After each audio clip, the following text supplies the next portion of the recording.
Olá novamente. Nessa sessão, iremos formalizar as ideias apresentadas na sessão anterior. Relembre que para calcularmos a área abaixo do gráfico de uma função, por exemplo, então deixa eu fazer aqui um breve esboço. Então, quando a gente foi calcular, ou quando a gente foi definir a área abaixo do gráfico, por exemplo, da função f de x igual a x ao quadrado, por exemplo, nossa parábola, por exemplo, ainda no intervalo de 0 a 1, 0 a 1, aqui y igual a f de x igual a x ao quadrado. Então, como é que a gente procedeu lá? Dividimos o intervalo 0 a 1 em n partes, né? N partes iguais. E quando a gente faz isso, quando a gente divide esse intervalo em n partes iguais, aparece aqui uma coleção de pontos, onde primeiro eu já chamei de x0, o próximo é x1, o próximo x2, o iésimo ponto xi e o último ponto a gente chama de xn. Então, a essa coleção de pontos que aparece, nós vamos dar um nome de partição. Então, e vamos denotar a partição pelo P caligráfico dessa forma. Ok? Então, vamos formalizar os objetos que a gente utilizou implicitamente para definir a área abaixo do gráfico da função. Uma delas é esse conceito de partição, ou seja, esse conceito desse conjunto de pontos que aparece quando você divide, por exemplo, o intervalo onde a função está tomando valores, por exemplo, nesse caso, o intervalo 0 a 1. Então, a gente chama de partição o conjunto de pontos dessa forma. Conjunto de pontos da forma x0, x1, x2, xn, pontos que pertencem a um certo intervalo. Então, a gente diz que P é uma partição do intervalo AB, se esses pontos x0, x1, x2 até xn satisfizerem essa condição. Ok? Então, é uma coleção de pontos que são ordenados dessa forma. Ok? O x0 é sempre o primeiro ponto da partição, que nesse caso é o A, e o xn é sempre o último ponto da partição, que nesse caso é o B. Ok? Então, perceba que particionar o intervalo nada mais é do que dividir esse intervalo em vários subintervalos. Então, perceba, quando a gente divide esse intervalo de A até B em n partes, surgem, como eu já falei, esses pontos, né? x1, x2, que são os pontos onde você corta o eixo x.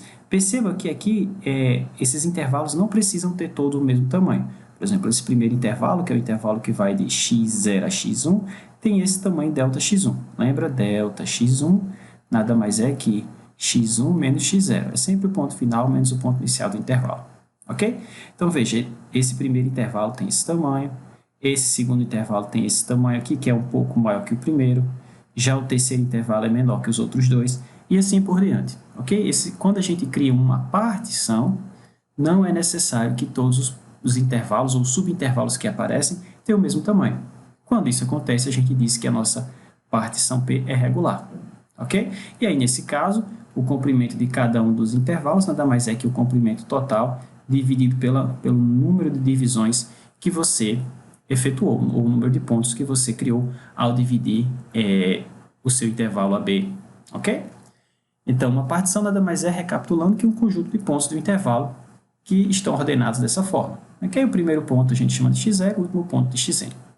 Tranquilo? Bom, o próximo conceito que a gente associa à ideia de partição é a norma de uma partição. Então, a gente chama, ou a gente define a norma da partição como o maior dos comprimentos ΔXi dos subintervalos que compõem a partição. Porque perceba, quando a gente cria uma partição, vamos voltar aqui, a gente cria uma coleção de subintervalos. Cada subintervalo tem o seu tamanho. O maior desses tamanhos a gente está chamando de norma partição. Só isso. Então, a norma da partição é o maior dos comprimentos, aqui eu coloquei o máximo, dos comprimentos ΔX1, ΔX2, etc., até ΔXn. Okay? O maior desses comprimentos a gente chama de norma da partição. Claro, se você tem uma partição regular, como eu falei aqui em cima, ou seja, onde todo mundo tem o mesmo comprimento, então é de se esperar que a norma da partição, nesse caso, seja ΔXi. Bom, sejam todos iguais, né? Isso é igual a ΔX1, é igual a ΔX2, igual a ΔXn de forma geral, igual a B menos A sobre N, ou seja, a norma de uma partição regular é o tamanho de qualquer um dos subintervalos, já que ela é regular, todos têm o mesmo tamanho, ok? Então, perceba que se eu fizer, como a gente vai precisar mais à frente, aumentando o número de pontos de uma partição regular, faz com que isso aqui vá para zero, ou seja, se você permite que o número de pontos de uma partição cresça muito, então a norma da sua partição vai a zero. Isso, obviamente, se a partição for regular. Se a partição não for regular, é possível que você tenha o delta xi ou i a zero. É possível que esses caras vão a zero quando n tende a infinito, mas que a norma da partição não acompanhe isso aqui. Tá bom? Depois a gente mostra um exemplo onde isso é possível. Ok? Então, agora a gente já tem o conceito de partição e o conceito da norma da partição, que é o comprimento do maior subintervalo que compõe a partição. Como eu falei anteriormente, por exemplo, se você pegar o intervalo 0, 1 e criar uma partição regular, ou seja, dividir todo mundo em n pedacinhos iguais, a norma da partição vai ser 1 sobre n, né? Que é o comprimento do intervalo dividido pelo número de divisões, já que essa partição seria regular. Ok? Bom, mas dado uma partição, o que eu posso fazer com ela? Bom, posso fazer várias coisas que a gente vai ver mais à frente, e uma dessas coisas vai culminar na definição do que a gente chama de integral de rima. Mas para chegar na integral de rima, a gente vai precisar da ideia de pontilhamento. E o que seria esse pontilhamento, professor? Então, a gente vai definir agora o que seria esse conceito de pontilhamento. Então, a ideia é o seguinte: dado um intervalo qualquer, por exemplo, o intervalo AB, como eu representei aqui esquematicamente, a gente cria uma partição. E a gente já sabe o que é uma partição, né? É uma coleção de pontos de intervalo que satisfaz aquela condição, né? Esses caras estão ordenados. Bom, está aqui. x0, x1, x2, x3, xi menos 1, xi, até o enésimo ponto, que é o xi, o último ponto. Ok? Então, o que é definir um pontilhamento para uma partição? É você vir em cada subintervalo desse que aparece quando você cria a partição. Por exemplo, aqui eu tenho o meu primeiro subintervalo, que é o subintervalo x0, x1. Então, eu venho nesse subintervalo e escolho de forma arbitrária um ponto qualquer. Por exemplo, aqui eu escolhi o ponto médio desse intervalo. Ok? Mas eu poderia ter escolhido essa extremidade. Eu poderia ter escolhido essa extremidade. Eu poderia ter escolhido esse ponto aqui. Não importa, eu escolho um ponto qualquer. E aí eu guardo esse ponto. Atrelado a esse primeiro intervalo, subintervalo, eu tenho esse ponto TI. E aí eu vou repetindo esse mesmo processo para cada subintervalo que aparece. Por exemplo, agora vamos aqui nesse subintervalo x1, x2, que é o segundo subintervalo que aparece da minha partição. E aí, novamente, eu venho aqui e escolho um outro ponto. Por exemplo, eu escolhi esse cara, mas eu poderia ter escolhido o extremo esquerdo, extremidade direita, ou qualquer um ponto nesse intervalo. E aí eu vou e guardo agora esse subintervalo e esse ponto T2. E aí eu continuo fazendo isso, ou seja, em cada subintervalo que aparece, por exemplo, no iésimo subintervalo aqui, ó, isão I, que é o subintervalo xi menos 1 xi, eu vou lá e escolho um ponto TI, que pertence a esse intervalo, está aqui ele. Ok? E aí agora você vai fazer o seguinte, a gente vai guardar a partição, então eu vou escrever isso de forma mais compacta. Então eu vou guardar a minha partição e todos esses pontos, T1, T2, até Tn, tá certo? Então, a esse novo objeto a gente vai chamar de partição pontilhada. Então, o que é uma partição pontilhada? É uma partição onde, dentro de cada subintervalo que aparece, você escolhe um ponto arbitrário, T1, T2, T3, etc., até Tn. Ok? Só isso. Professor, mas para que isso vai ser útil? Bom, a ideia de partição pontilhada é útil para que a gente defina o que a gente chama de soma de rima, que é o que eu vou apresentar para vocês agora. Ok? Então, olha só, vamos definir o que vem a ser o que a gente chama de soma de rima. Então, para tanto, vamos fazer o seguinte: seja f uma função que toma valores no intervalo AB, uma função limitada, tá certo? Ou seja, uma função que não vai para infinito ou menos infinito. Seja ainda P uma partição pontilhada, ok? Então, novamente, eu tenho uma função, deixa eu fazer aqui um breve esboço só para a gente entender o que vai ser essa coisa que a gente chama de soma de rima. Então, deixa eu fazer aqui um esboço aqui rapidinho. Então, tá aqui y, x, eu tenho aqui a minha função, então eu tenho minha função que toma valores no intervalo aqui de A até B, função limitada, e aí vamos fazer o seguinte, vamos criar uma partição desse intervalo. Então eu vou dividir esse cara em vários pedacinhos, a gente já sabe que não precisam todos ter o mesmo comprimento. Então x0 é o primeiro ponto, xn é o enésimo ponto, e vamos concentrar nossa atenção aqui nesse intervalo xi menos 1, xi, ok? E aí, o que a gente vai fazer? Vamos criar uma partição pontilhada. Então, dentro de cada subintervalo desse, eu vou escolher um ponto arbitrário. Por exemplo, nesse intervalo xi menos 1, xi, eu vou escolher esse ponto aqui. E aí, o que eu vou fazer? Eu vou calcular o valor da função nesse ponto. Quando eu calcular o valor da função nesse ponto, eu vou ter a imagem que está aqui em cima. Ok? E aí, o que eu vou fazer agora? Eu vou multiplicar o valor da função nesse ponto, que nesse caso corresponde a essa alturinha. Tá? Esse cara aqui é o meu TI. Eu subi um pouco mais. O meu TI. E aí eu vou calcular o valor da função desse ponto e vou ter essa altura que eu marquei aqui. E aí eu vou multiplicar pelo comprimento desse intervalo, que é ΔXi.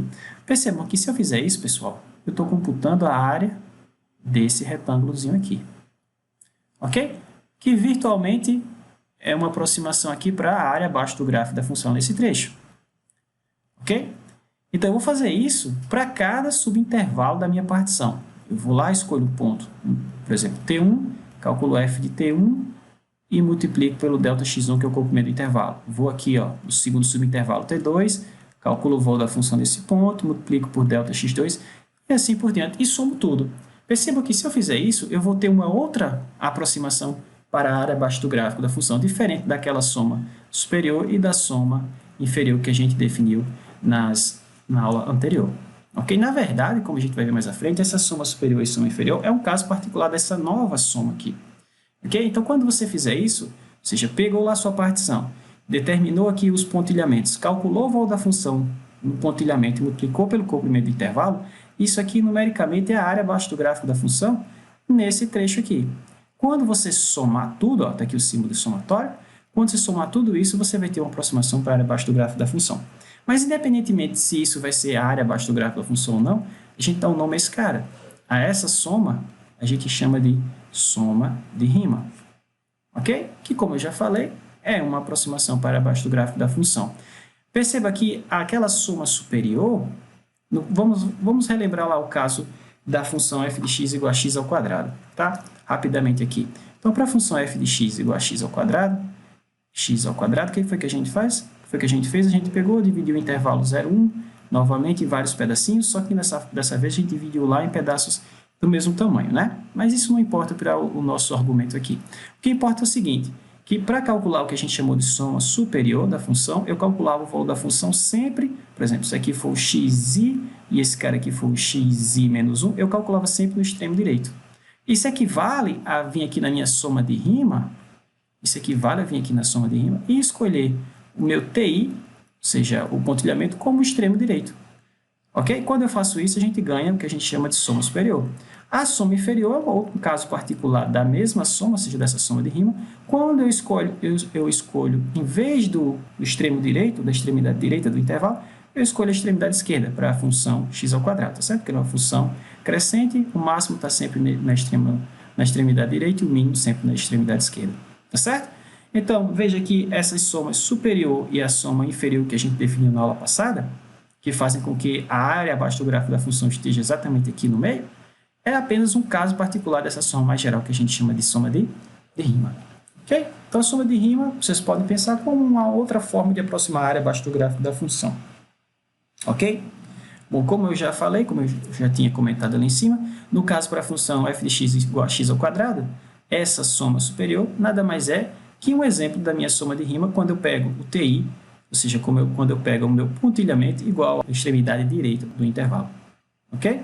Bom, mas se tomarmos o TI como a extremidade esquerda do intervalo, então a minha soma de Riemann vai culminar no que a gente chama de soma inferior. Ok? Então a soma superior e a soma inferior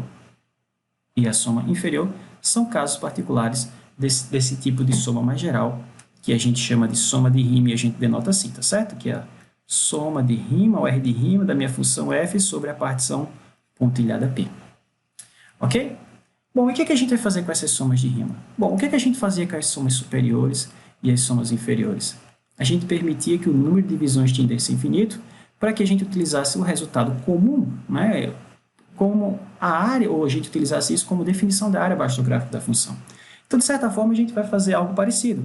Só que, em vez de permitir que o número de divisões tenda infinito, a gente vai fazer o seguinte, a gente vai pegar a soma de Riemann e vamos fazer o seguinte, vamos tomar o limite desse cara quando a norma da partição tende a zero.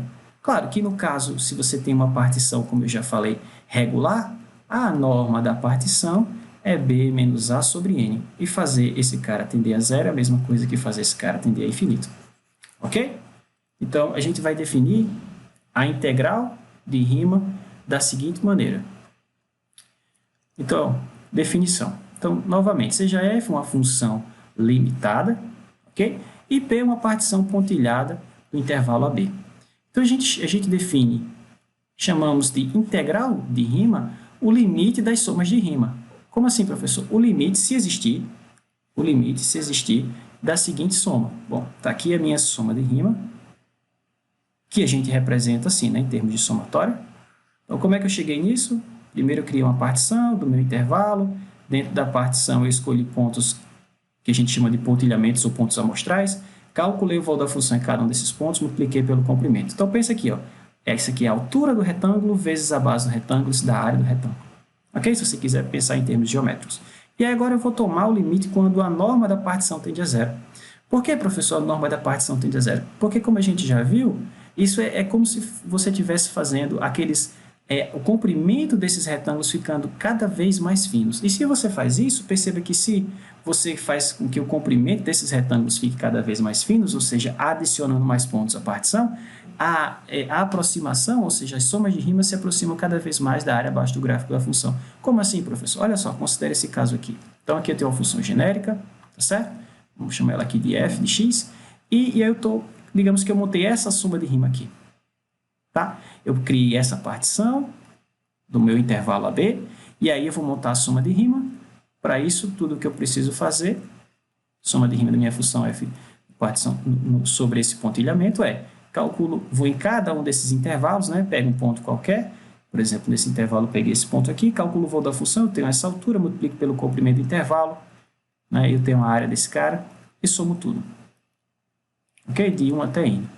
Então, está aqui a minha soma de rima. Perceba que se agora, nesse intervalo que eu acabei de mostrar para vocês, se eu adicionar mais um ponto, que eu estou chamando aqui x duas linhas, se eu colocar ele aqui no meio, perceba que antes, ao aproximar a área abaixo do gráfico, nesse trecho, por esse retângulo, eu errava por isso aqui. Ó. Eu cometi esse erro aqui na aproximação. Mas quando eu adiciono mais um ponto aqui dentro desse intervalo, tá aqui, ó, dentro desse intervalo, agora eu tenho dois retângulos. Olha como o erro diminui. Eu não consigo nem mostrar direito para vocês. Olha o erro cometido aqui, quase nada. Né? E esse erro começa a diminuir à medida que eu vou colocando mais pontos e mais pontos dentro de cada um desses intervalos. Bom, mas se eu adiciono pontos nesse intervalo, isso faz com que os comprimentos ΔXi vão mudar. Não é? Porque agora eu vou ter, por exemplo, esse intervalo tinha um comprimento maior, agora ele vai dividir em dois, então cada um vai ter um intervalo menor do que tinha anteriormente. E se eu continuar fazendo isso, pessoal, a norma da minha partição, que é o maior desses comprimentos, a norma da minha partição, que é o maior desses comprimentos, eles tendem a zero. Vocês conseguem perceber? Porque eu estou adicionando mais pontos, mais pontos, mais pontos. Então, esses retângulos estão ficando mais finos, mais finos, mais finos. Portanto, o maior deles está diminuindo. Se o maior deles está diminuindo, com certeza todos os outros estão diminuindo junto. Né? Então, se eu faço um maior deles tender a zero, então todos os outros vão a zero junto. Isso quer dizer que eu estou colocando agora retângulos cada vez mais finos aqui. E isso faz com que o erro cometido ao aproximar regiões por retângulos mais, digamos assim, largos, vá diminuindo. E aí você vai ter uma aproximação para a área abaixo do gráfico da função. Ok? Então, esse limite, quando existe, a gente chama esse limite de integral definida ou integral de rima. E quando esse limite existe, é um número, a gente diz que a função é integrável. Ok? E a gente usa essa notação que eu vou explicar já já, o que tem em cada um desses, como é que a gente chama cada um desses termos que aparece nesse símbolo aqui. Tá? Esse aqui é o símbolo de integral. Tá? É um S alongado. Ok? Então, olha só.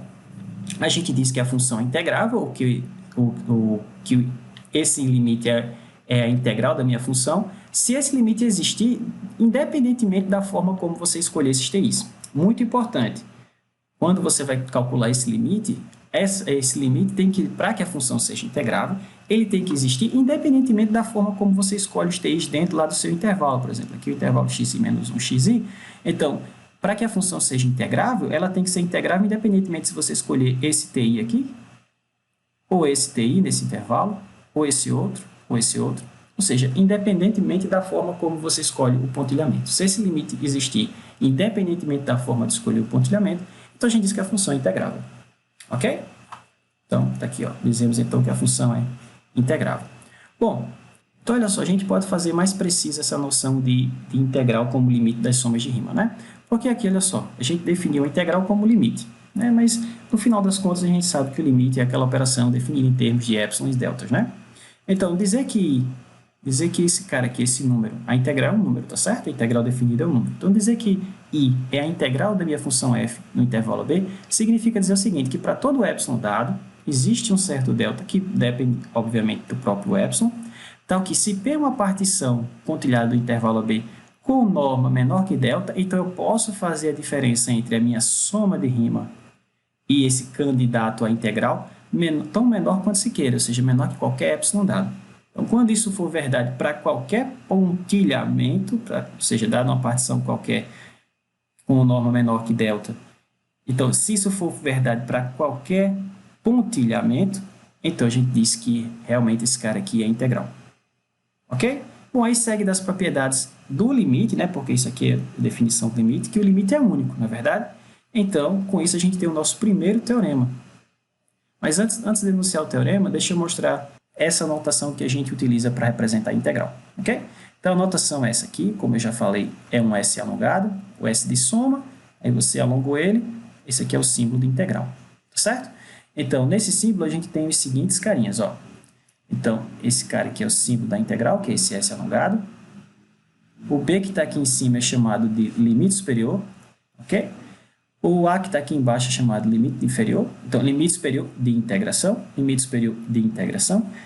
Essa combinação aqui, ó, f de x dx, é chamada de integrando, ok? E o x aqui do dx me diz qual é a variável de integração. Estou integrando em relação a que variável? Em relação à variável x.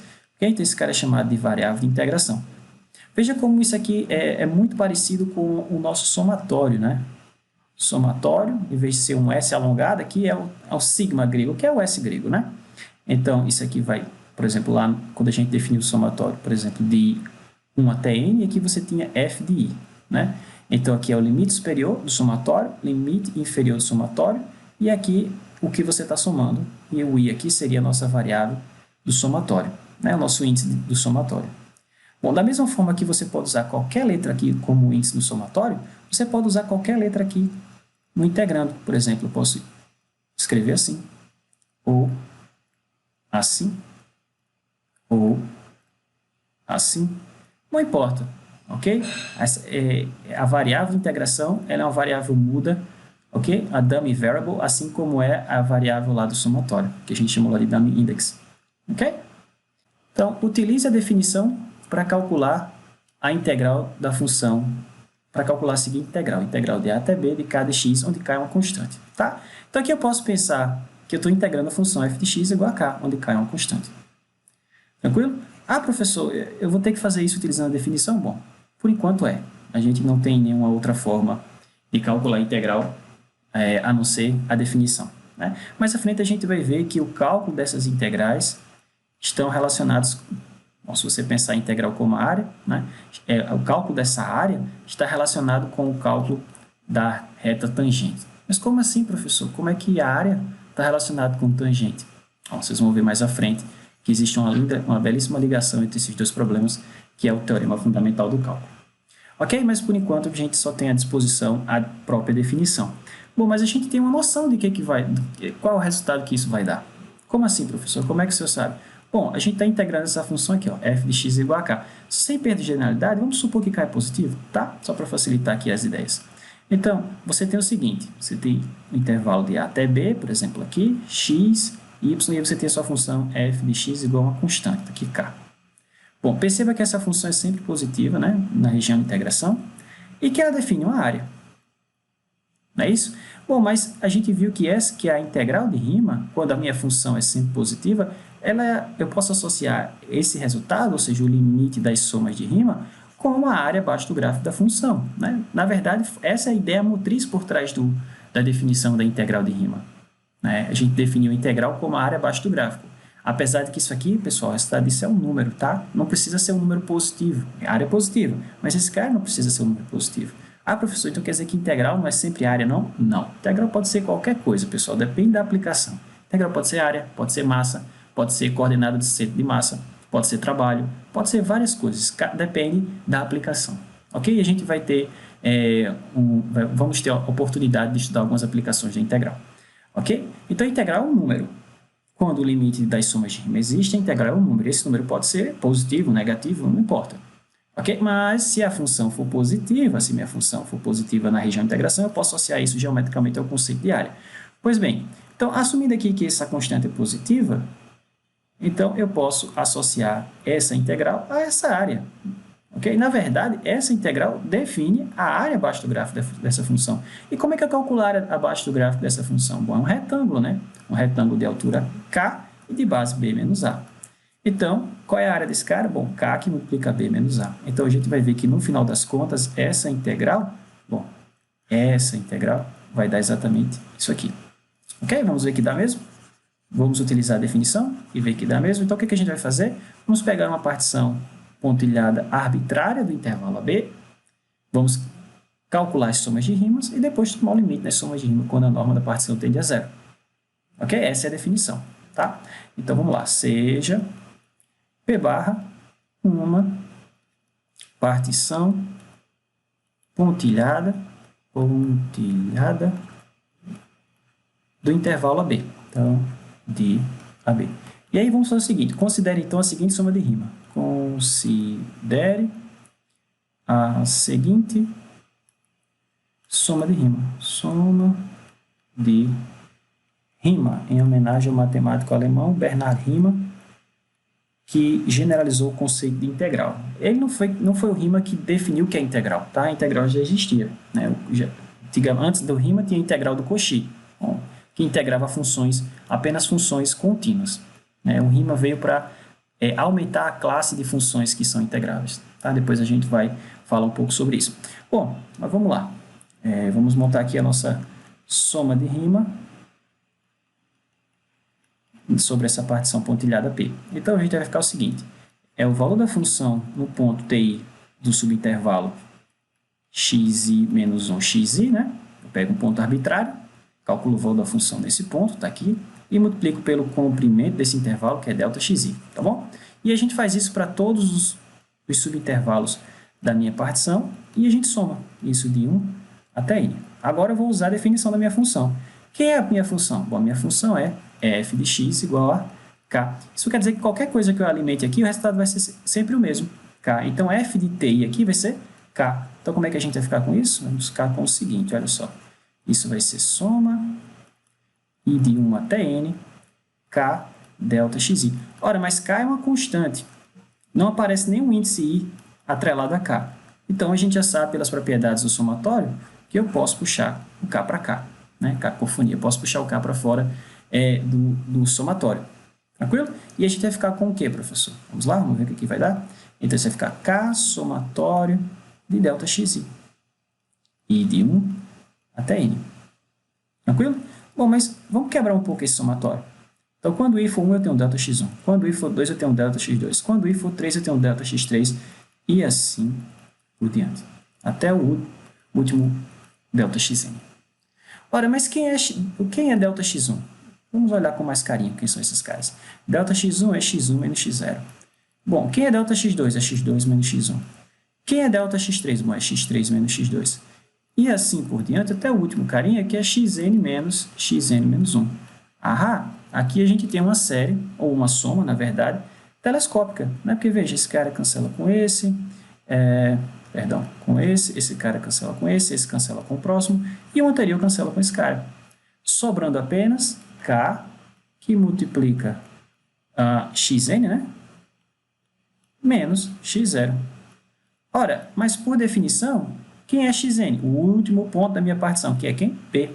E quem é x0? Por definição, o primeiro ponto da minha partição, que é quem? A. Então, isso dá k, que multiplica b menos a. Aí, professor, deu mesmo? Não, não terminamos não. Isso aqui é só a soma de rima. Agora, a gente tem que tomar o limite nesse cara quando a norma da partição vai para zero. Essa é a definição da integral. Então, a integral de a até b da minha função k, é uma função constante, k de x, se existir, ela é o limite quando a norma da minha partição tende a zero das somas de rima. Ok? Eu vou colocar abreviado aqui. Então, da soma de rima. Mas a gente já viu que essa soma de rima, no final das contas, simplificou para o quê? Simplificou para essa expressão. Então, é o limite de k que multiplica b menos a. Ora, mas k é uma constante, b é uma constante, a é uma constante. O limite de uma constante é a própria constante. Ok? Moral da história, a integral da minha função constante no intervalo de a até b é b menos a. Como esse limite existiu, então a gente diz que a função constante é integrável. Ok? Então, a função f de x, deixa eu colocar aqui, a função f de x igual a k onde cai uma constante, é integrável. É integrável. Então, aqui nosso primeiro exemplo de função integrável. Ok? Justificando o fato da integral com, geometricamente, a área abaixo do gráfico da função. Ela foi criada para, entre outras coisas, nos fornecer esse resultado. Ok? Então, vamos ver mais um exemplo. Bom, antes do exemplo, vamos ver, como eu tinha prometido inicialmente, o nosso primeiro teorema, que é o teorema da unicidade da integral de Riemann. Bom, como a integral é um limite, e como o limite, quando existe, ele é único, então esse teorema nos diz o seguinte, olha só, teorema 1, ele diz o seguinte, que o valor da integral definida é única. O que isso quer dizer, professor? Quer dizer o seguinte, olha, suponha que você foi lá e calculou a integral como limite da soma de Riemann da sua função e deu 7. E aí o seu coleguinha calculou a mesma integral da mesma função no mesmo intervalo e deu 13. Alguém errou. Ou os dois erraram, né? Pode ser que o valor nem seja 7, nem seja 13. Porque quando a função é integrável, quando o limite existe, o limite da soma de Riemann existe, esse limite é único. Então, se você calculou tudo correto e deu 7, o seu colega deveria encontrar o mesmo resultado. Tranquilo? Então, uma função ela não pode ter duas integrais. Não posso calcular a integral, dar um número, e outro coleguinha calcular a integral, dar um número diferente. Se a integral existe, se a função é integrável, o limite é único. Ok? Então, vamos ver um exemplo onde a gente pode abordar ou utilizar esse teorema. Então, vamos lá. Exemplo 12. Então, exemplo 12 pede o seguinte, verifique que a seguinte função, eu vou ter uma função definida no intervalo 0, 1, e ela é definida em partes da seguinte forma.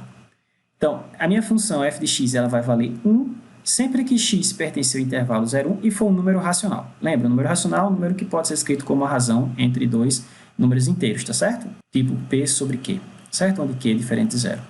Quando eu posso escrever meu número assim, ele é um número racional, certo? Do contrário, ele é dito irracional. Por exemplo, a raiz de 2 não pode ser escrito dessa forma, né? É um número irracional. Isso já tem uma prova bastante elegante e simples, onde você supõe que raiz de 2 pode ser escrito assim, e aí você chega numa contradição de que ele não pode ser escrito dessa forma, ok? Portanto, raiz de 2 não é um número racional. Bom, mas a ideia é o seguinte, a sua função vale 1 se x for racional nesse intervalo e 0 no contrário.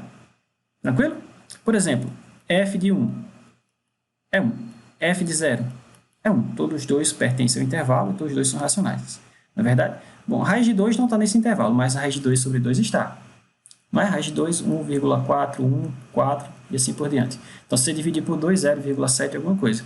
Então, f desse cara, bom, esse cara está no intervalo, certo? Então, f dele é 0. Por quê? Porque ele não é racional. Tranquilo? Então, eu tenho essa função que é chamada função de Dirichlet. Função de Dirichlet. Ok? É a função, ou também chamada função característica, tá? Ela é 1 nos racionais e 0 nos irracionais. E aí, ele pede para você mostrar que essa função não é integrável. Ok? Ela não tem integral. Não se você utilizar essa definição de integral de Riemann. Eu quero deixar claro que existem outros tipos de integral, pessoal, que a gente não vai estudar aqui. Existe integral de Lebesgue, integral de Henstock, existem vários tipos de integral, mas a gente só vai estudar aqui a integral de Riemann, ok?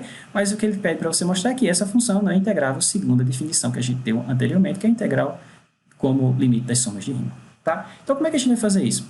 Bom, eu vou tentar utilizar o teorema 1, que diz o seguinte, que se a minha função é integrável, o resultado da integral é único, tá? Então, para mostrar que essa função não é integrável, eu vou fazer o contrário. Vamos assumir que ela é integrável. Então, suponha que minha função é integrável e vou mostrar que ela gera dois resultados diferentes. Olha, mas se ela é integrável e a sua integral dá dois valores distintos, então tem um erro aí, né? Isso é uma contradição, porque o teorema 1 diz que se a função é integrável, o resultado tem que ser único.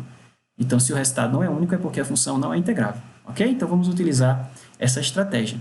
Tá bom? A gente vai supor, prova por contradição, tá? A gente vai supor que a função é integrável e mostrar que se ela for integrável, a gente chega numa contradição. E, portanto, o que a gente assumiu não pode ser verdade. Tá? Então, vamos lá. Vamos lá. É bem simples, a ideia é bem engenhosa. Então, suponha que f seja integrável. Seja integrável. Então, se ela é integrável, o limite das somas de Riemann existe independentemente das formas que eu escolho os pontos do meu pontilhamento, não é verdade? Então, vamos fazer o seguinte, vamos pegar uma partição pontilhada arbitrária do intervalo 0, 1. Então, seja P uma partição de 0, 1. E aí eu vou fazer o seguinte, como eu estou supondo que ela é integrável, a integral independe da forma como eu escolho os pontos da partição. Então eu vou fazer o seguinte, eu vou escolher, então, escolha em cada intervalo, intervalo xi menos 1 xi, então em cada intervalo xi menos 1 xi, escolha um certo ponto ti, de forma que ti é um número racional. Ok? Então, dessa forma, por que eu posso fazer isso? Porque eu estou assumindo que ela é integrável. Então, como a integral independe da forma de escolher os pontos do pontilhamento, então eu posso escolher ao meu bel prazer. Tá? Aqui é o símbolo do pertence, só que ao contrário, tá? Ok, então como é que vai ficar a minha soma de rima? Vai ficar assim, a soma de rima da minha função f sobre essa partição com esse pontilhamento que eu escolhi agora. Bom, vai ser soma, por definição, f de ti vezes delta xi e de 1 até n. Bom, essa é a definição. Ok? Agora eu vou usar a definição da minha função. Bom, quanto é que vai valer esse valor aqui? Quanto é que vale o valor da função nesse ponto aí? Perceba que t é um racional que pertence a esse intervalo. Bom, mas a definição da minha função é, sobre cada um desses racionais a função vale 1. Então isso aqui é 1. Ok? E aí então a gente fica com soma de 1 vezes ΔX e ficou só ΔXi. Bom, mas a gente já sabe que se eu somar cada um dos... Bom, tá aqui a minha partição, tá? A até, por exemplo, 0 até 1. E aí eu dividi esse cara em vários pedacinhos não necessariamente iguais, mas cada um tem um certo comprimento, né? Por exemplo, esse cara aqui, o iésimo intervalo tem comprimento ΔXi. O que acontece se eu somar o comprimento de cada um desses intervalos? Se eu somar todos, eu tenho um intervalo completo, né? E qual o comprimento do intervalo completo? 1. Então, essa soma é 1. Tranquilo? Então, isso aqui dá 1. Então, olha só. Assumindo que minha função é integrável, essa minha soma de rima dá isso, então, a integral de 0 até 1 da minha função, eu posso concluir que é o limite das somas de rima, ou seja, é o limite dessa soma aqui. Ou seja, é o limite de 1, quando a norma da partição vai a 0, e o limite é o constante, é a própria constante. Legal. Então, se minha função é integrável, o valor da integral é 1. Mas olha só, eu poderia ter escolhido como ela é integrável. Escolha agora. Os TIs, em vez de ser os pertencentes lá ao intervalo xi menos 1 xi, em vez de você escolher os racionais, escolha esses caras como sendo os irracionais dentro do intervalo. Então, escolha, deixa eu colocar assim, escolha dentro desse intervalo aqui, xi menos 1 xi, escolha um certo TI, que agora não é racional. Ok? Não é um número racional. Bom, e aí vamos montar a soma de rima novamente. Então, a soma de rima para esse cara, a minha função f nessa partição com esse novo pontilhamento. Por que eu estou fazendo isso? Bom, porque eu estou assumindo que a função é integrável. Então, eu posso escolher os pontos do pontilhamento ao meu bel prazer, da forma que eu quiser. Agora eu vou utilizar a definição da função. Se esse TI não é racional, quanto é que vale a função nesse cara? 0, pessoal. É a definição aqui que eu dei da função aqui em cima. Okay? Se o cara não for racional, 0. Pois bem, então 0 vezes qualquer coisa 0, essa soma está indo para 0. Pois bem, então vamos calcular agora a integral. Então, a integral de 0 até 1 da minha função vai ser o limite dessa soma de rima. Bom, mas essa soma é 0, né? Então, o limite desse carinha, quando a norma da partição vai a 0. Mas o limite de uma constante é a própria, não é? Então, olha só que coisa engraçada. Se a minha função é integrável, então, deixa eu colocar aqui correto, né? Que eu não coloquei a variável de integração, é f de x dx igual a.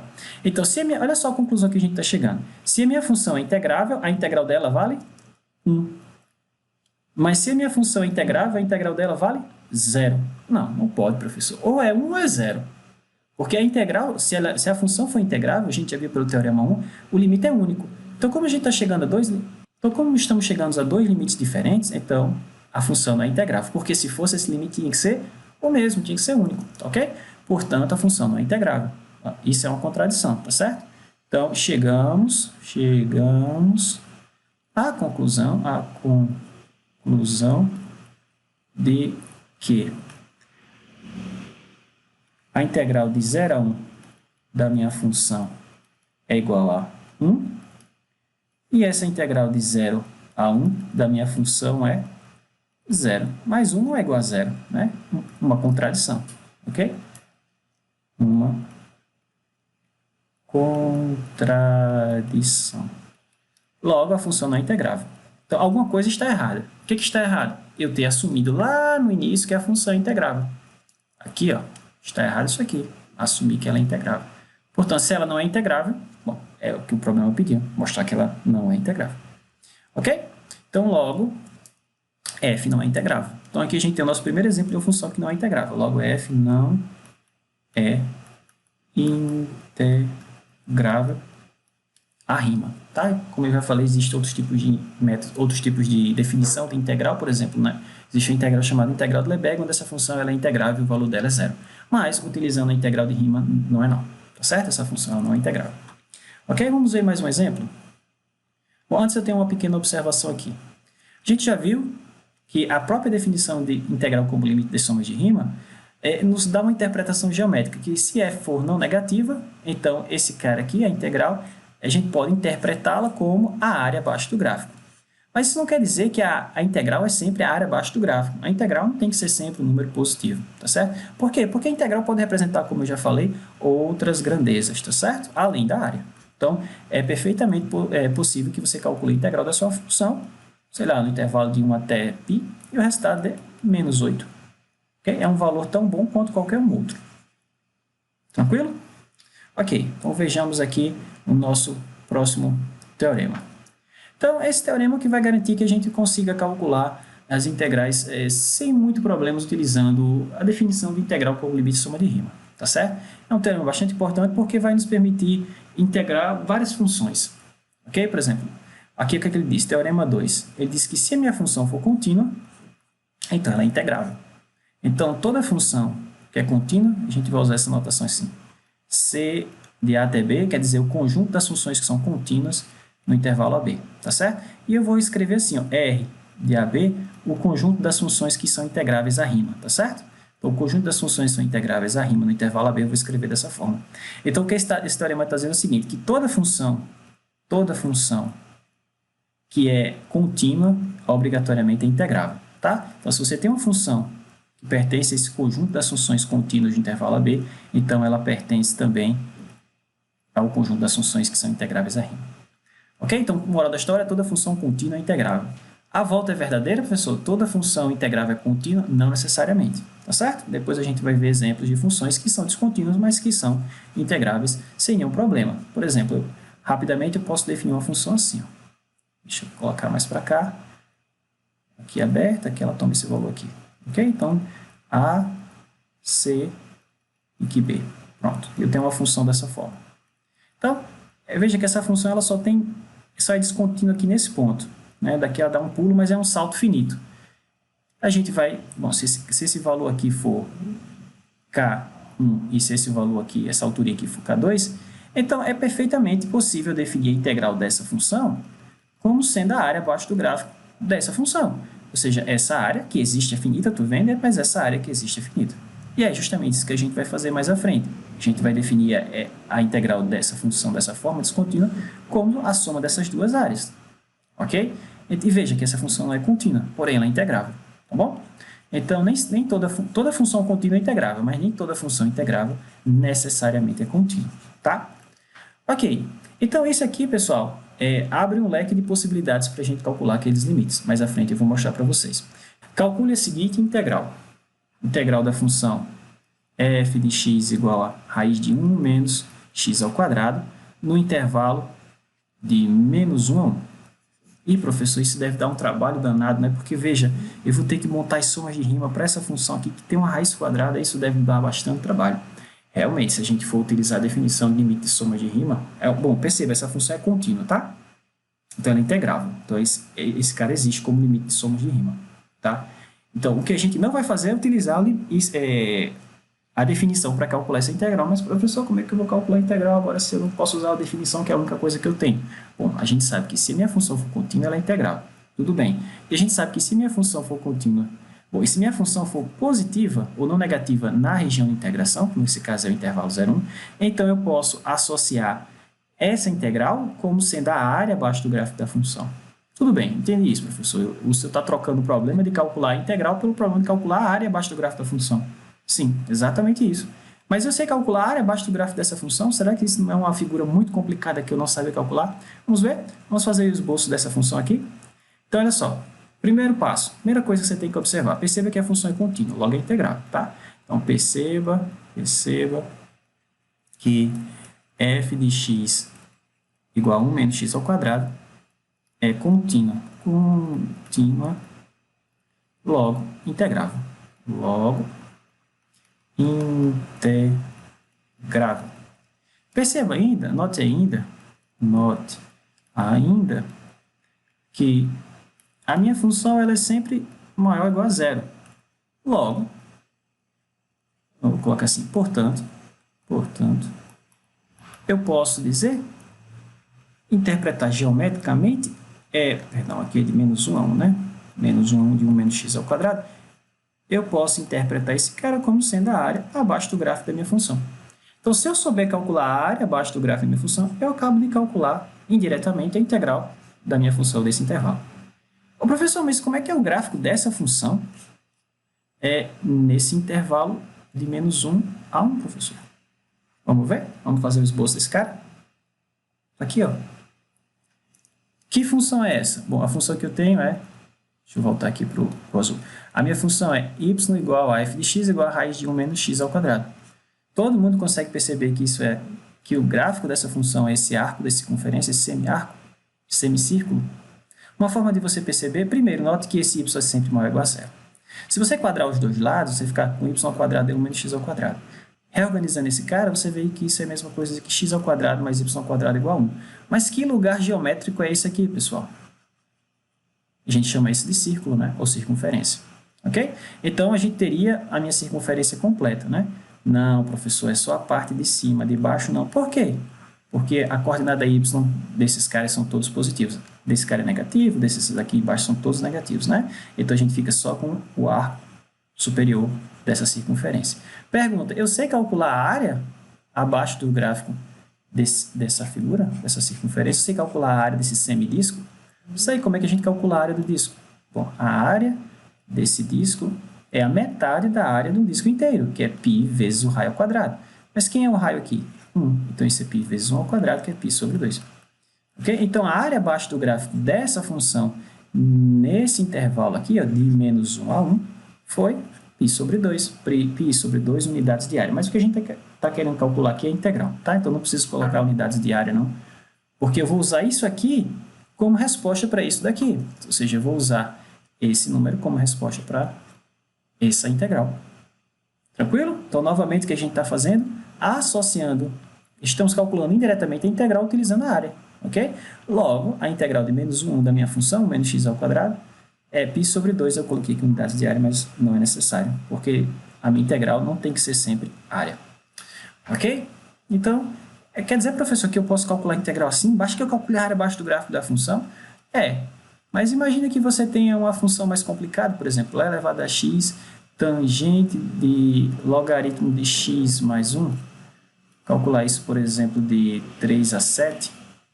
Não deve ser uma tarefa muito fácil. Primeiro, esboçar o gráfico desse cara. Segundo, verificar que figura é essa. Será que é uma figura conhecida que vai aparecer aqui? Provavelmente não. Tá certo? Então, em casos muito raros como esse, a gente pode trocar o cálculo da integral pelo cálculo da área. E aí a gente atribui esse valor que a gente encontrou aqui à integral que a gente precisava calcular. Tranquilo? Bom, antes do próximo exemplo, vamos listar aqui algumas propriedades que a integral de Riemann satisfaz. Tá bom? Então, olha só. Vamos supor que eu tenho duas funções, f e g, que essas funções são integráveis e α é um número real qualquer. Tá? Então, a primeira propriedade é o seguinte, é que a integral da soma é igual à soma das integrais. Tá? Não vou provar isso não, mas geometricamente você pode interpretar isso da seguinte forma. Coloca x e y. Então, digamos que está aqui a sua função f e está aqui a sua função g. Se você somar, bom, está aqui no intervalo a até b. Deixa eu mudar as cores aqui. Está aqui a sua função f, está aqui a sua função g, e aqui em cima a sua função, deixa eu colocar em amarelo, a sua função f mais g. Bom, se você computar a área abaixo do gráfico dessa função e somar com a área abaixo do gráfico dessa função, o resultado é a área abaixo do gráfico dessa função maior. Ok? Então, a área abaixo do gráfico da função maior é a área abaixo do gráfico da função menor, mais a área abaixo do gráfico da... Bom, não necessariamente da menor, mas é a soma das áreas abaixo do gráfico dessas outras duas funções, tá? Então, geometricamente, é bastante intuitivo que isso seja assim. Ok? Então, a integral da soma é igual à soma das integrais. Professor, e a diferença? Bom, a diferença é uma soma, né? A menos B é a mesma coisa que A mais o simétrico desse cara, tá certo? Então, a soma e a diferença é a mesma coisa, tá? Bom, a outra propriedade é o seguinte, que a integral de uma constante vezes a função, você pode puxar a constante para fora, como está aqui, calcular esse resultado e depois multiplicar pela constante. Bom, geometricamente, novamente, isso é bem simples de você verificar. Novamente, se a sua função... Vamos supor que minha função é positiva, tá? Então, está aqui a sua função, e aí você multiplica por 2. Então, se você calcular a área inicial, você tinha isso. Se você calcular agora a área depois que você multiplicou por 2, você tem 2 vezes a área inicial. Então, é de se esperar que, se você tem um 2 aqui, eu posso primeiro calcular a área, depois multiplicar por 2, ou multiplicar tudo por 2 e calcular a área. Tranquilo? Então, se eu tiver uma constante dentro da integral, uma constante multiplicativa, eu posso, sem problema nenhum, puxar essa constante para fora. Ok? Essas duas propriedades juntas são chamadas propriedades da linearidade da integral. Pois bem, uma outra propriedade que é chamada propriedade aditiva, por razões que vocês vão ver bastante simples, é o seguinte. Suponha que eu tenho aqui novamente a minha função, eu vou desenhar sempre positiva para ficar mais fácil a ideia, mas não necessariamente isso tem que ser assim, tá? Então, A e B, e digamos que C é um valor, é um número entre A e B. Então, o que essa propriedade aqui está dizendo é o seguinte, se eu quiser calcular a área de A até B, eu posso calcular a área de A até C, depois a área de C até B e somar tudo. Ok? Então, essa propriedade é chamada propriedade aditiva das integrais. E a gente vai ver já já como utilizar isso aqui em um exemplo. Ok? Então, para eu ir de A até B, eu posso ir de A até um ponto intermediário C e depois de C até o ponto final B. Tranquilo? O que mais? Bom, a outra propriedade é o seguinte, se eu tenho uma função que é não negativa, então sua integral é não negativa. Bom, mas isso é fácil de justificar se você pensar novamente na integral como a área abaixo do gráfico da função. Se a minha função é não negativa, isso aqui é a área. Na verdade, esse cara é a área, mas a área é um conceito não negativo, né? A gente já viu isso. Tranquilo? E aí, dessa propriedade, a gente deriva essa outra, que diz o seguinte, se a minha função f é maior que a função g, então a integral da f é maior que a integral da g. Ok? Bom, novamente, se você tem uma função maior, a área abaixo do gráfico dessa função maior é maior que a área abaixo do gráfico da função menor. Então, isso aqui é verificável geometricamente bastante simples, tá? Temos mais uma observação que diz o seguinte, que se minha função for limitada, ou seja, se os valores da minha função estiver sempre entre esse número mzinho e esse número mzão, então a integral dessa função tem que estar entre mzinho que multiplica b menos a e mzão que multiplica b menos a. Bom, mas aqui, novamente, basta que você integre dos dois lados essa desigualdade aqui, e aí você chega nessa desigualdade aqui. Ok? Professor, como é que o senhor sabe disso? Bom, a gente já viu que a integral de uma constante, de A até B, é a constante vezes o comprimento do intervalo. Né? Isso tanto serve se isso for mzinho ou se for mzão, tá certo? Então, se você integrar desse lado, você vai ter mzinho, b menos a. Se você integrar desse lado, você vai ter mzão, b menos a. E integrando no meio, você tem o que tem aqui. Bom? Então, isso é fácil também de a gente justificar. E, por fim, a gente tem um análogo aqui, olha só. A desigualdade triangular. Lembra da desigualdade triangular? Diz que x mais y, valor absoluto, é menor ou igual que x mais valor absoluto de y. Né? Então, se você pensar isso aqui como limite das somas, você tem um somatório, né? F de ti, delta, xi. E aí, se você tomar o valor absoluto disso, é menor ou igual que a soma dos valores absolutos, né? Delta, xi. E aí, se você tomar o limite dessa coisa, se esse limite existir, esse limite aqui existe também. E aí, esse limite é o que a gente chama dessa integral, ou seja, é o valor absoluto da integral. E esse limite você teria essa outra integral, tá? Então, moral da história, o módulo integral é menor ou igual que a integral do valor absoluto. Tranquilo? Então, essas propriedades a gente vai usar daqui para frente, sem precisar fazer muitas menções a elas, tá certo?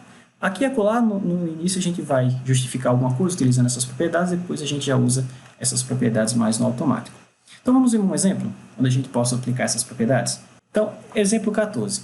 Então, ele está dizendo o seguinte, suponha que minha função f é integrável, tá? Dizer que f pertence a esse r, quer dizer que f é integrável. Lembra da notação lá em cima?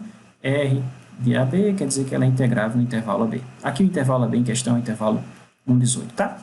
Então, suponha que f é integrável. E ele está dizendo o seguinte: suponha que eu sei, alguém me disse, ou eu computei isso de alguma forma, que a integral de 1 até 18 da minha função dá 17. E eu sei que a integral de 1 até 5, perdão, de 1 até 7 dá 5. Como é que eu posso usar essa informação para calcular a integral de 7 até 18?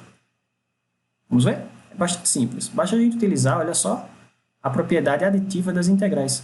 Essa daqui, tá? Vamos ver como é que isso vai ficar? Vamos lá. Então, observe o seguinte. Observe que.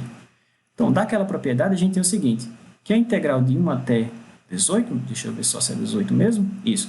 A integral de 1 até 18 da minha função, eu posso escrever isso como sendo a integral de 1 até 7.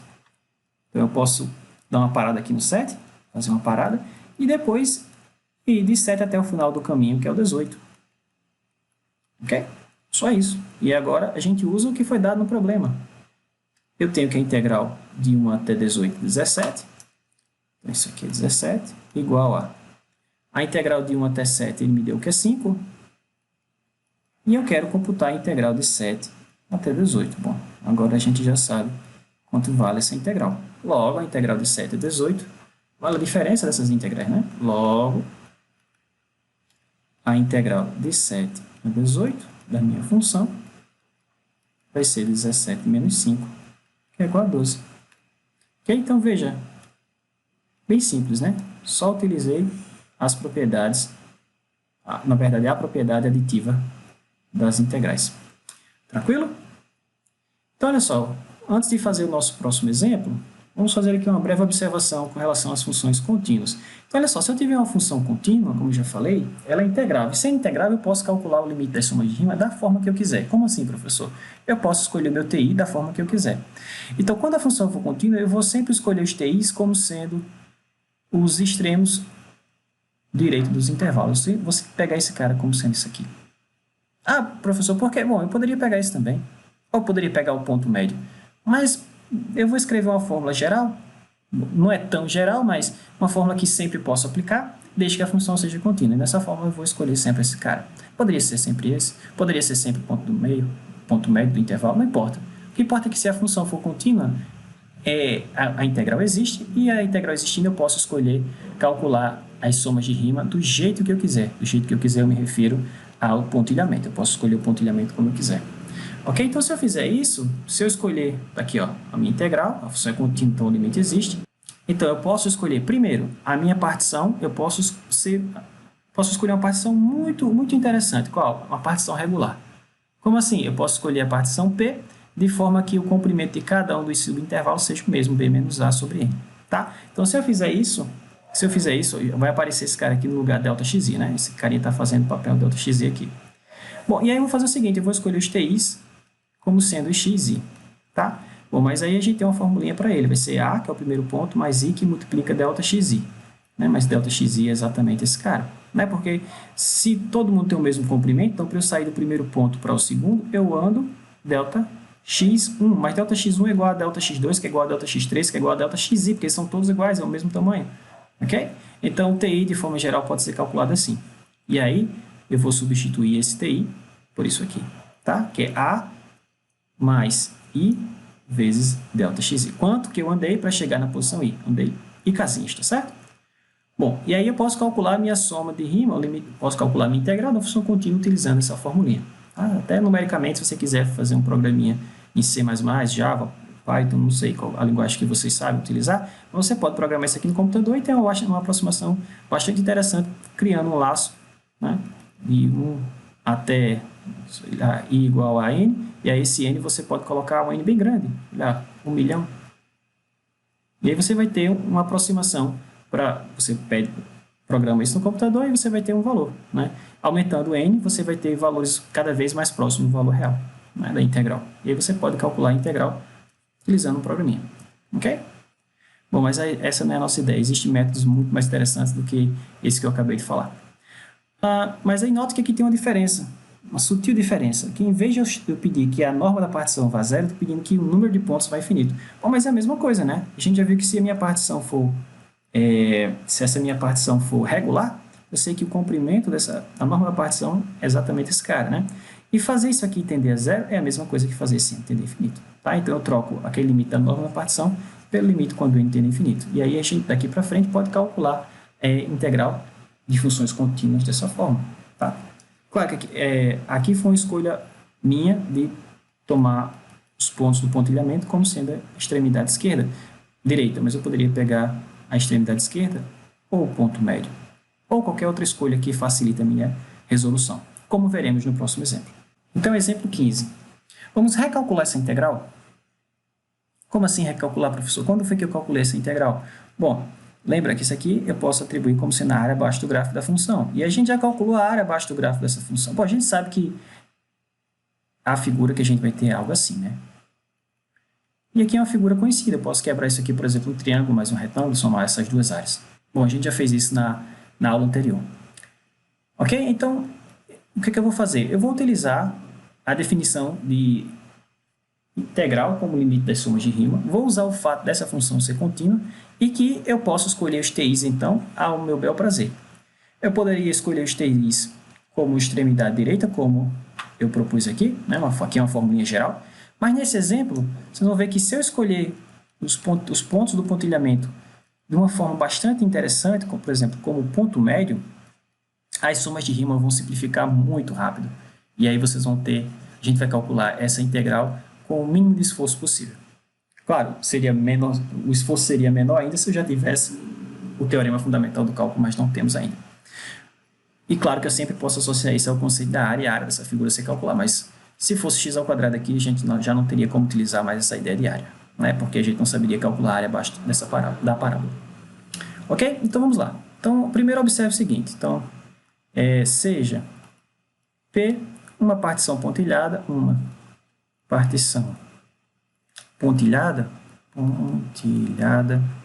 desse intervalo, tá? Então, de AB. E aí, eu vou fazer essa seguinte escolha inteligente. Eu vou chamar TI de xi mais xi menos 1 sobre 2, ou seja, eu vou pegar o ponto médio de cada intervalo. Então, eu vou pegar o ponto médio de cada intervalo. E considere a seguinte soma de rima. A seguinte soma de rima. Bom, a gente já sabe onde a gente vai chegar, né? A gente vai chegar em b ao quadrado sobre 2 menos a ao quadrado sobre 2. Tá, mas vamos ver que a gente chega nesse valor mesmo. Ok? Então vamos lá. Então como é que vai ficar? Aqui para o vermelho. Então a soma de rima da minha função f com essa partição p vai ficar soma i de 1 até n, f de ti, essa é a definição, delta xi. Ok? Então vai ficar soma. O que é minha função? É a função f de x igual a x. Então o que eu alimentar aqui vai sair aqui. Então se eu colocar f de ti aqui, vai sair ti aqui, tá certo? Então f de ti vai ficar ti. Mas quem é ti para mim? Aqui, ó. Então já vou colocar a definição do ti, tá certo? xi mais xi menos 1 sobre 2. Isso com i de 1 até n. Vezes delta xi.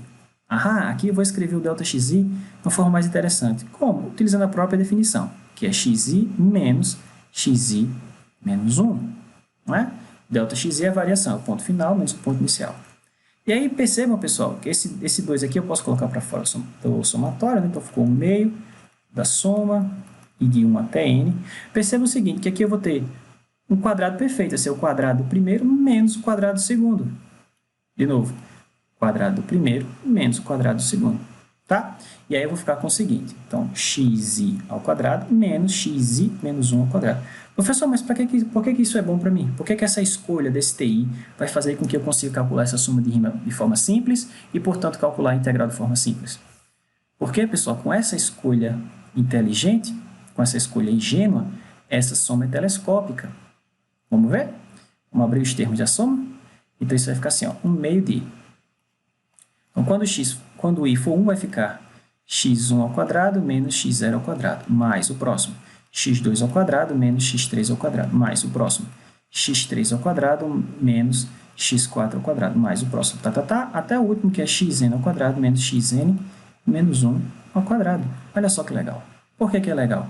Porque esse carinha, bom, aqui era para ter x2 menos x1, professor. Coloca direito aí. Aqui x3 menos x2, isso, perfeito, agora está correto. Bom, esse cara cancelou com esse cara cancelou com esse cara cancelou com o próximo, e o anterior aqui cancelou com o último, com o penúltimo, sobrando apenas xn ao quadrado e x0 ao quadrado. Olha que legal, como simplificou. Então, ficou um meio de xn ao quadrado menos x0 ao quadrado. Ora, mas quem é xn? É o último ponto da partição, que é b. Então, ficou um meio de b ao quadrado, e quem é x0 é o primeiro ponto, a. Note que isso aqui, pessoal, é uma constante, tá certo? Esse resultado aqui é uma constante, não depende de n. Por que você está falando isso? Porque agora eu vou tomar o limite nessa soma, porque é integral o limite da soma, né?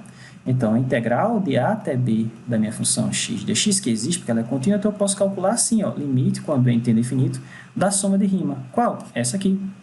Poderia ser de outra soma de rima. Qual? Escolhendo t de forma diferente. Mas com essa escolha, a gente reduziu ao problema de calcular o limite de uma constante, ou seja, é o limite de 1 meio de b ao quadrado menos a ao quadrado, bom, que é b2 sobre 2 menos a2 sobre 2, como deveria ser, como a gente falou desde o início.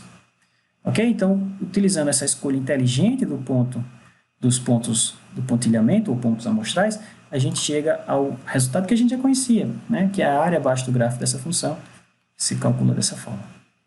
Tranquilo?